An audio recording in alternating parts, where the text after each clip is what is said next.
Hello mga ka-Inday ko!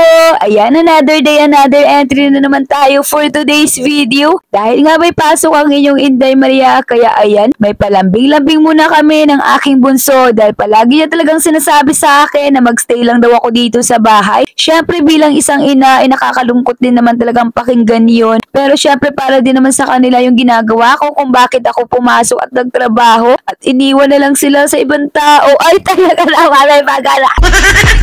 Dahil birthday nga ngayon ni Madam Love mga ka-Inday ko, kaya ayan, 6 PM lang kami sa trabaho kanina at nagpunta nga kami dito sa may Jollibee Genti. Syempre hindi alam ni Madam Love yun dahil syempre pa-surprise to mga day. Meron bang pa-surprise na malalaman? Ay taray may pag-ano. Meron kasing pa-surprise ang kanyang ate at ng buong pamilya na dito nga gaganapin yung birthday ni Madam Love. Dahil syempre alam nyo naman iba talaga ang saya kapag Jollibee. Ay ano raw may pag-ano.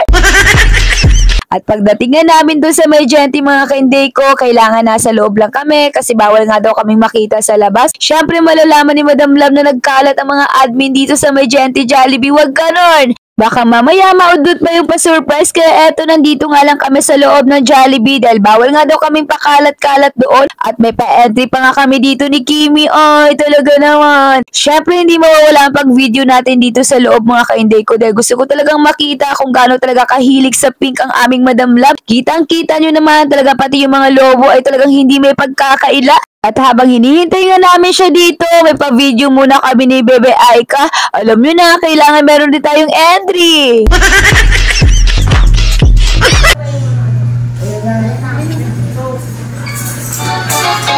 Happy birthday to you. Happy birthday to you. Happy birthday, happy birthday, happy birthday to you. Ay, happy birthday, Roland! Ay, pasok naman na kayo dito sa gitna. Happy birthday! Day! Happy birthday to you. Happy birthday to you. Happy birthday, happy birthday, happy birthday to you. Alright, happy birthday po once again. Napula muna lahat po ng guests natin na syempre Ma'am Love. Dito ka po muna sa gitna.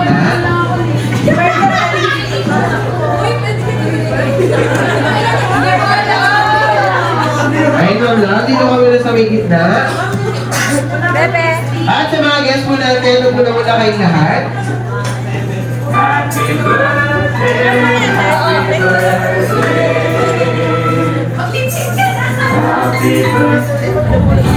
Nakakaloba naman kayo.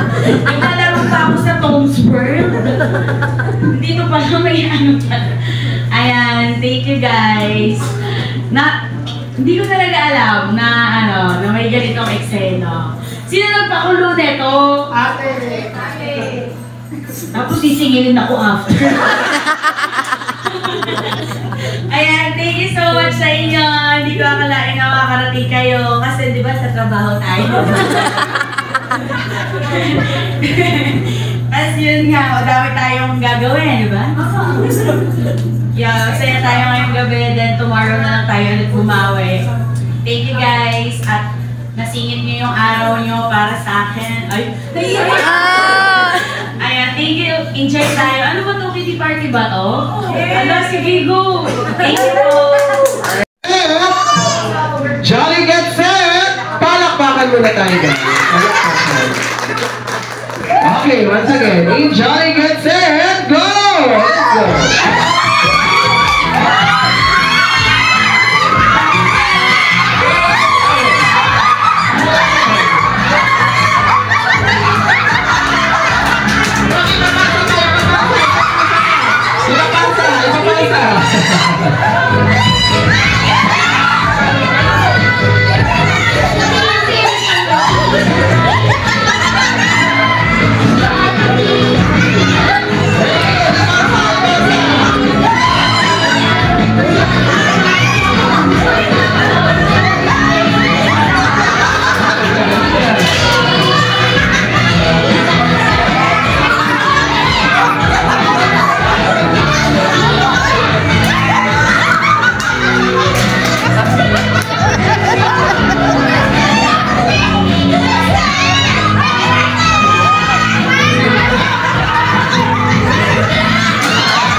Alright, akala ko naman tapos na sila. Pero, nauna this time yung team nila. Pero wait lang, ang birthday ay? Sample lang naman yun. Ay, balik kayo sa pila. Mga players.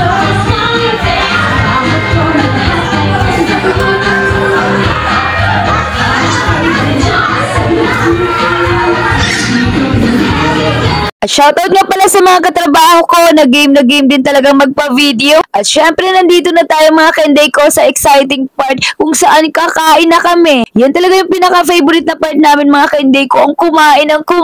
Ay talaga naman. At shoutout nga pala kay Joyce na talaga namang may pagkaway pa talaga nagaganap kahit nasa malayo siya. Wow!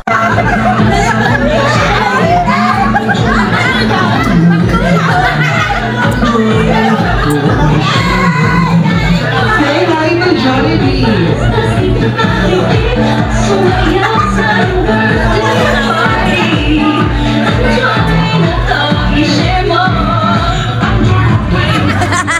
Jollibee, meet our ano yan? Sobrang saya talaga namin mga admin mga Kenday ko kasi talaga namang hindi din talaga nagpaawa si Ate Ken dito sa pagpapatawa. Syempre bilang admin ay talaga namang todo supporting kami sa kanya. Buti na lang din talaga kahit papano game na game din talaga itong mag-asawa. Hindi pala yan mag-asawa mga Kenday ko, si Jollibee at si Ate Ken pala yan. Ay charis lang po.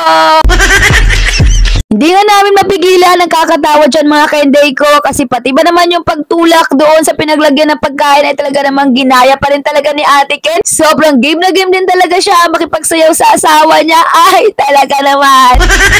Yari talaga ako dito mga Kenday ko kapag napanood niya itong vlog na to. Siguro last day ko na talaga sa FFL Gold Seller. At eto na nga mga Kenday ko, pauwi na nga kami kasama ng aking mga katrabaho. Sila din pala yung nag-video sa akin nung sumayaw ako dito sa labas ng Jollibee. Ay, talaga naman. Syempre, bumili na lang din talaga ako ng french fries mga Kenday ko kasi alam nyo naman na meron ako mga bagats na naghihintay sa bahay. Kinain ko kasi yung pagkain ko kanina. At happy birthday po pala ulit sa iyo, Madam Love. Salamat po sa masayang araw. At tawang-tawa nga ako dito mga Kenday ko kasi paano ba naman itong tricycle driver na to? Iiwan ba naman si Marley? Lumipat nga lang siya dito sa labas kasi nga hindi talaga sila magkasya ni Ate Ken doon sa loob ng tricycle. Ay, talaga naman. At nung malapit na nga ako sa bahay namin mga Kenday ko, sabi ko sa aking anak ay i-video niya ako dahil meron ako dala pasalubong para sa kanila. Syempre bilang isang content creator mga Kenday ko, kailangan palagi tayong merong entry para tayo ay kumita. At panigurado, masaya na naman ang aking Junakis dito dahil dinalan ko sila ng french fries. Syempre bilang isang nanay, hindi pwedeng ako lang kakain sa labas. Dapat meron din ang aking mga Junakis kapag umuwi ako sa bahay kasi kaya nga ako nagtatrabaho para sa kanila. Ay, taray, may pag-ganon. Kung bago ka nga lang mga Kenday ko sa page ko, baka pwede naman pa-share ng aming mga video at pa-follow na rin. Alam nyo naman, bilang isang content creator, malaking bagay po talaga kapag merong mga nagsishare ng aming mga video. Hayaan nyo, kapag meron kaming blessing, pipili ako ng mabibigyan namin ng Gcash. Ay, talaga naman. Syempre, kapag meron tayong blessing mga Kenday ko, dapat marunong din tayong mag-share sa mga taong tumutulong sa atin. At eto, happy nga mga Kenday ko, ang aking dalawang Junakis. Kaya syempre, happy din ang nanay. So, ayun lang po. Bye!